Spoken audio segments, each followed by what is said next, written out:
Protesta da hostalería no Concello de Ribeira. Medio cento de establecementos pecharán o 12 de setembro, día de Santa Uxía, en protesta pola aprobación dos festivos locais.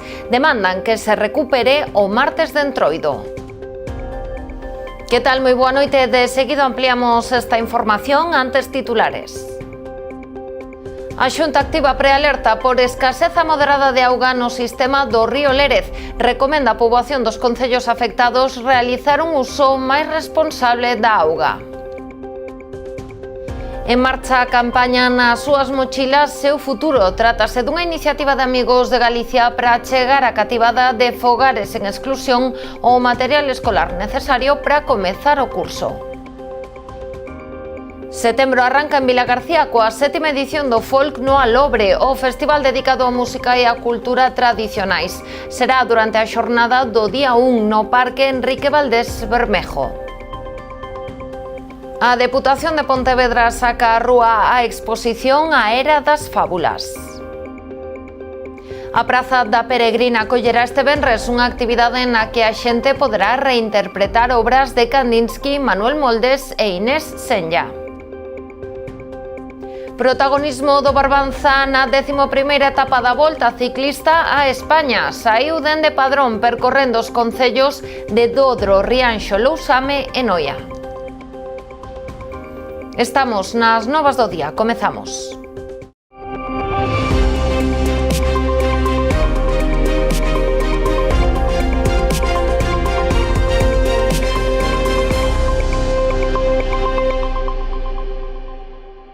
A hostalería de Ribeira pechará o día de Santa Uxía como medida de protesta por perder o martes de Entroido como festivo local. O carnaval supón unha forte inxección económica para o sector nunha época de baixa actividade e menor consumo. Medio cento de locais secundarán a protesta da Asociación de Hostaleiros de Ribeira por perder o martes de Entroido como festivo local. Pecharán as súas portas o próximo 12 de setembro, día de Santa Uxía, para deixar clara a súa postura con respecto á declaración dos festivos para o próximo ano, aprobada en pleno a pasada semana, na que foron elixidos o Día da Patroa e da Dorna. O peche no Día de Santa Uxía non é en sí unha protesta en contra do festivo de Santa Uxía, sino que é un modo de protesta por esa decisión tomada sin ter en conta a nosa posición, que é o que pensamos, que non tuveron en conta en ningún momento o que solicitábamos desde un principio, que para nós era importante o martes de Entroido. Entón é unha protesta, faise ese día porque é o que está máis cerca e intentaremos facer as actividades no fin de semana, como propuxemos, colaborando co Concello na programación da Santa Uxía. Dende o sector hostaleiro defenderon sempre a necesidade do martes de Entroido como festivo, xa que supón un importante revulsivo económico nunha época de baixa actividade. Levamos anos loitando para conseguir volver a facer o martes de Entroido festivo e volver a facer o que era antes o martes de Entroido, que para nós era unha das festas máis importantes do ano. Non tanto, sí pola participación, pero sí tamén pola época do ano na que chega.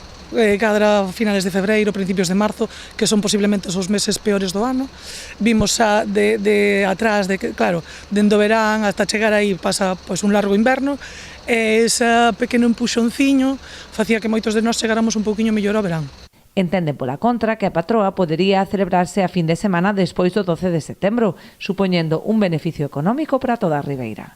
A nosa proposta sería o segundo domingo de setembro, que é ese fin de semana que queda entre Nazareno e Guadalupe. É un fin de semana en setembro que se os outros dous funcionan en setembro, igual tamén en Ribeira poderíamos conseguir que Santa Uxía funcionase en setembro. Coa protesta do próximo día 12 pretenden sentar un precedente, apelando á unión do sector e pedindo o apoio de todo o pobo en defensa do traballo dos hostaleiros. A Xunta activa prealerta por escaseza moderada de auga no sistema do río Lérez na provincia de Pontevedra. Así o acordou hoxe a Oficina Técnica da Seca. A decisión tomouse por mor do descenso do caudal circulante neste río dende mediados de xullo, o que se engadeu ao aumento da poboación estacional nos concellos que se abastecen del.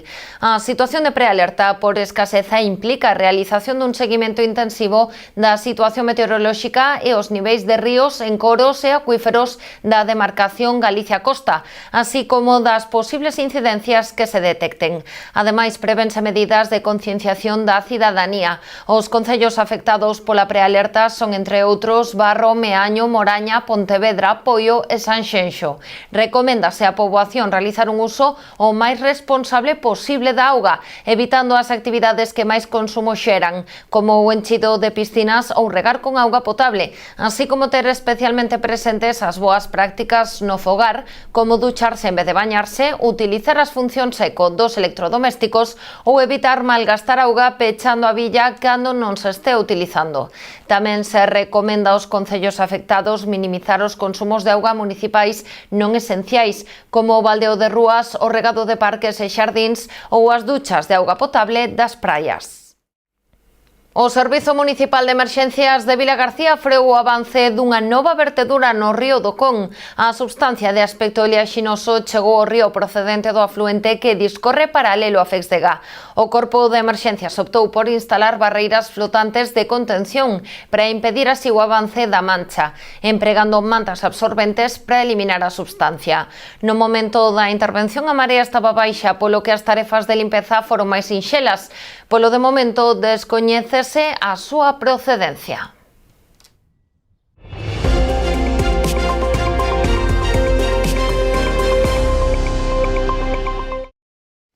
O alcalde de Porto do Son, Luís Oujo, informou da xuntanza mantida recentemente cos técnicos da Consellería de Sanidade de cara ao emprazamento do futuro centro de saúde da localidade. Segundo el, a opción elixida foi finalmente a parcela municipal existente entre o Concello e a Casa de Cultura. Xa hai acordo das dúas opcións posibles para emprazar o futuro centro de saúde da localidade, o edificio de Outeiro e a parcela existente a carón do Concello e a Casa da Cultura. O Sergas decidiuse finalmente por esta última, atendendo a unha mellor funcionalidade. Nós tínhamos dúas alternativas, unha era o que temos aquí, que está a parcela que está entre o Concello e a Casa de Cultura, pero bueno, despois como surgeu o tema da compra do edificio este que compramos a través do préstamo que nos dou o IGUS, esta estrutura que queríamos sacar ese fismo, bueno, pois un día nunha reunión pensamos que ao mellor, como xa estaba a estrutura feita, que ao mellor sería un poquito máis rápido. E o que fixemos foi ter unha reunión cos técnicos do Sergas e tamén co conselleiro, pero non gustou moito. Eles queren un edificio e unha planta sola para non meter ascensor, e é moito máis cómodo, todo nunha planta e tal.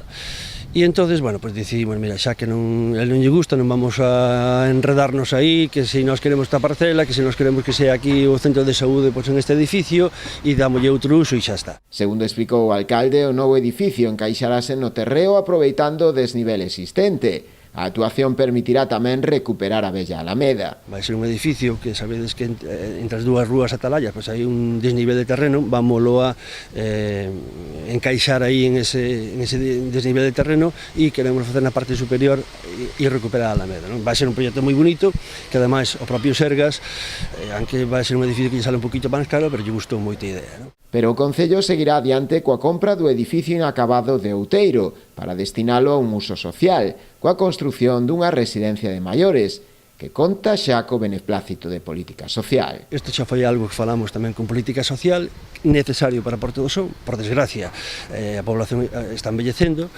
temos o centro de día con 40 plazas que está ocupado xa ao 100% e necesitamos para que os nosos veciños de Porto do Son non teñan que desplazarse a outros concellos e darlle un servicio aquí en Porto do Son. Bueno, pois o que vamos a facer aí é iso. O edificio queremoslo comprar porque sabedes que había dúas cousas, non era sacar ese fismo que tiñemos aí, que ademais temos aí o desarrollo dun PEPRI na zona do Outeiro e outro aquí no casco urbano, pero non vamos a desarrollar un PEPRI e deixar ese fismo aí. En Caldas, o proxecto do novo centro de saúde permanece paralizado á espera dos terreos de acceso. Xa hai 7 meses que a Corporación aprobou por unanimidade o borrador do convenio para a cesión da parcela de Santa María, pero o documento aínda non foi asinado. Segundo a Xunta de Galicia, a Administración local non conta cos terreos necesarios para cumprir co mínimo para poder edificar, polo que terían que expropiar un pequeno terreo ao lado do proposto e agrupalos para despois cedelos á Sanidade como unha única única parcela.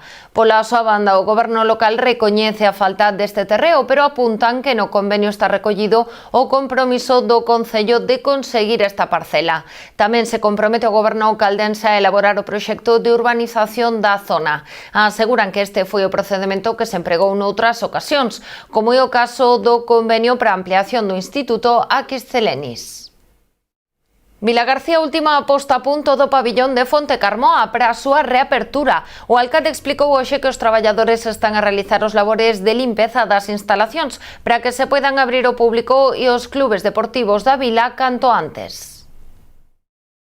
Están con labores de remate e limpeza, porque non vamos a ir a verlo ali sin limpiar. Están con esas labores estes días, se fará a visita, que non inauguración se fará cando os clubs queiran. Está a súa disposición o que se leva traballando para unha obra que vai a ser cunha finalidade moi determinada, que resolver eses problemas de climatización que tiña.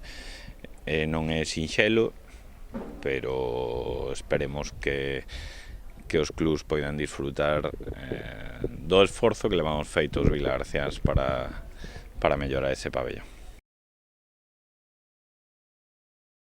O xerente do Consorcio Galego de Igualdade e Benestar visitou esta mañá as instalacións da Escola Infantil de Porto do Son, onde se están a cometer unha serie de melloras de cara ao inminente inicio do curso. Ali anunciou tamén a inversión prevista no centro de día da localidade para dotalo dun peche exterior. Recollendo as demandas de traballadores e familias dos alumnos da Galiña Azul de Porto do Son, o Consorcio Galego de Igualdade e Benestar está a cometer unha serie de melloras nas instalacións da Escola Infantil de cara ao inicio do próximo curso previsto para o día 6 de setembro. A actuación centrouse principalmente no cambio do chan do patio interior, no que se está a instalar céspede artificial.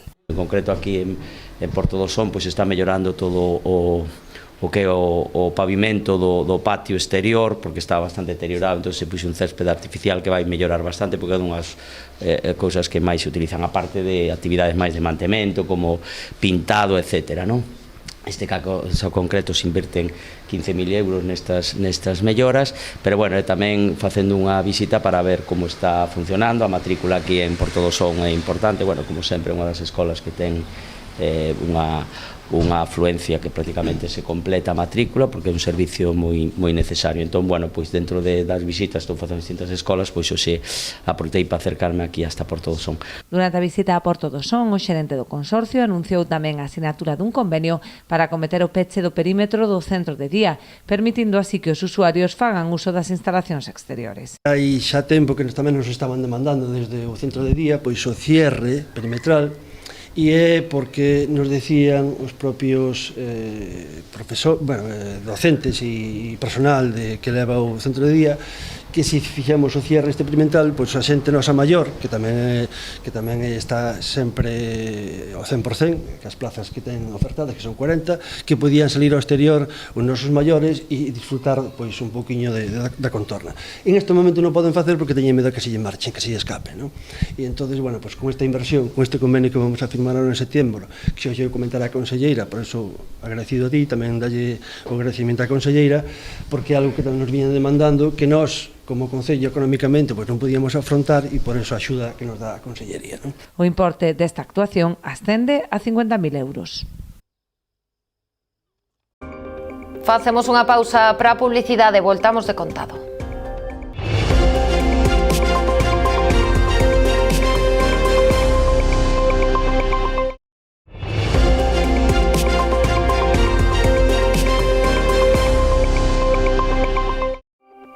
O Executivo boirense vende sacar a licitación as obras para a recuperación de varios sendeiros que unen o paseo do río Breiro e a praia de Mañóns. O que se pretende con esta actuación é unir o núcleo urbano co areal a través de varios tramos que discorren polo lugar de Exipto. Coa actuación de aproximadamente 1,5 km de lonxitude búscase tamén favorecer a mobilidade peonil e ciclista e lograr unha integración paisaxística. O importe da licitación ascende a máis de 100.000 euros. Para poder desenvolver este proxecto proxecto o Concello conta cunha chega de aproximadamente 80% do total por parte da Axencia Galega de Turismo a través das subvencións a concellos para actuacións de envelecemento do litoral galego no marco dos fondos europeos Next Generation. As empresas interesadas poden presentar as súas ofertas a través da plataforma de contratación do sector público. O prazo remata o vindeiro 9 de setembro. En marcha unha nova edición da campaña Nas súas mochilas seu futuro para apoiar a familias en situación de vulnerabilidade. Trátase dunha iniciativa impulsada dende a Fundación Amigos de Galicia que busca chegar á cativada destes fogares o material escolar necesario para comezar o curso.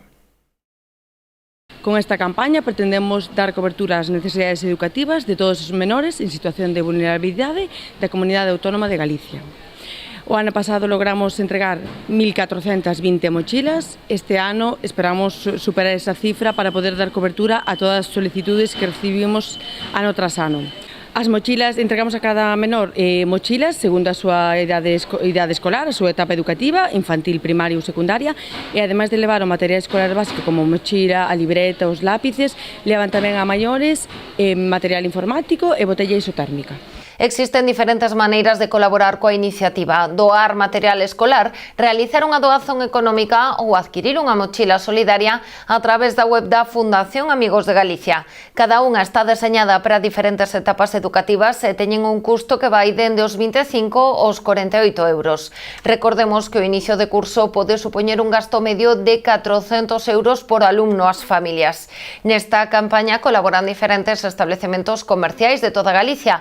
Neles hai habilitados puntos de recollida para facilitar a doazón de material escolar novo. Un deles pode atoparse no establecemento que Alcampo ten en Vilagarcía de Arousa.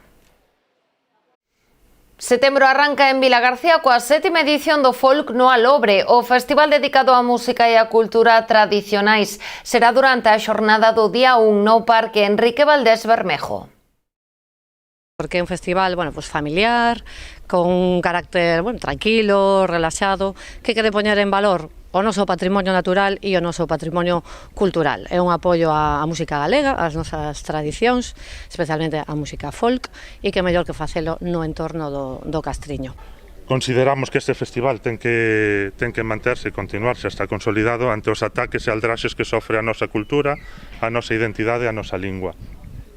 E xa rematamos animando a asistir a toda a veciñanza de Vilagarcía e da comarca e de toda a contorna a parte que queiran. Poden vir a unha parte do día, pola mañán, a xantar, a tarde, todo o día, que a xente decida. A cita organizada pola Asociación Pés de Barro comezará ás 11 da mañá co ritual das penas do Alobre. Partindo dende a Praza de Rabella realizarase unha visita polo Castro e polo Parque Enrique Valdés Bermejo, acompañados por Xurxo Souto e o grupo tradicional Os Demos da Petaca. Co grupo irá tamén un guía que se encargará de contar as anécdotas de Vilagarcía. A unha do mediodía comezará a sesión vermú con a tropa de trapo con contos e música centrados na igualdade e o feminismo. Seguiralle o xantar, onde a xente terá a posibilidade de levar a súa propia comida ou mercala no espazo. Ás 6 da tarde celebrarase o obradoiro Bailar a Canda os tempos de introdución ao baile tradicional, que rematará cunha charla revisando os estereotipos de xénero no baile e na música tradicionais. Xa ás 6 da tarde comezarán os concertos no escenario coa actuación da Asociación Cultural Nos de Sobradelo, Bailai Malditos, os Carunchos e os da Baixo. A Deputación de Pontevedra saca a rúa a exposición Era das Fábulas, a arte e o poder rexenerador da fantasía. Será este venres na Praza da Peregrina entre as 11 da mañá e a 1 do mediodía. No marco da actividade, as persoas que se acheguen disporán de lenzos con diferentes materiais de traballo coa premisa de completar obras xa iniciadas, imaxinar novas cores pros cadros ou ben reproducilos libremente. Establecerán así un diálogo creativo con obras de Kandinsky, Manuel Moldes e Inés Senlla, artistas que forman parte da mostra que xa se pode visitar no Museo de Pontevedra. Trátase dunha acción aberta a persoas de calquera idade para que non é necesaria inscrición previa.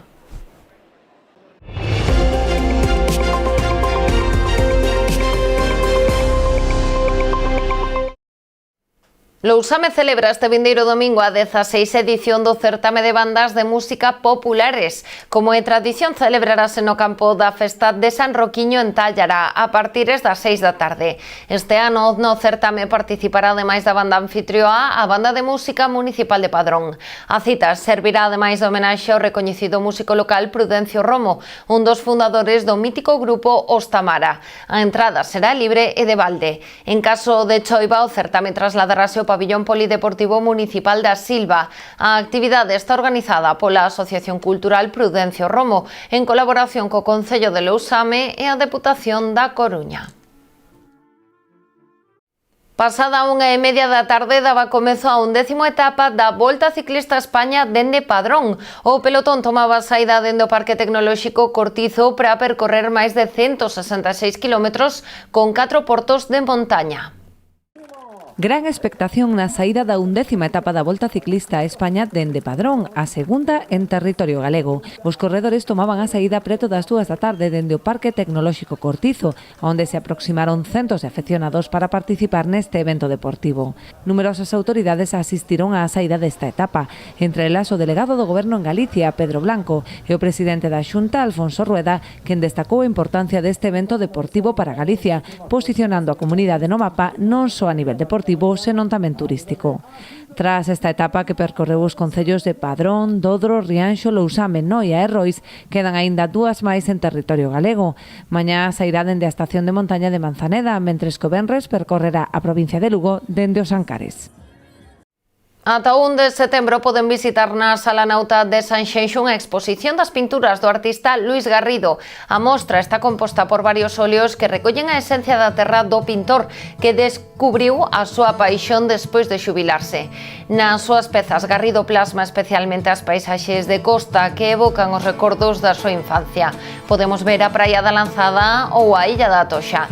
Tamén ten especial protagonismo a vida mariñeira con grandes barcos e veleiros, mariñeiros e mariscadores, toda unha homenaxe á súa terra. Con estas imaxes da exposición de Luis Garrido que poden visitar na Sala Nauta ata 1 de setembro, despedímonos. As novas do día volve mañá con máis actualidades. Sexan felices.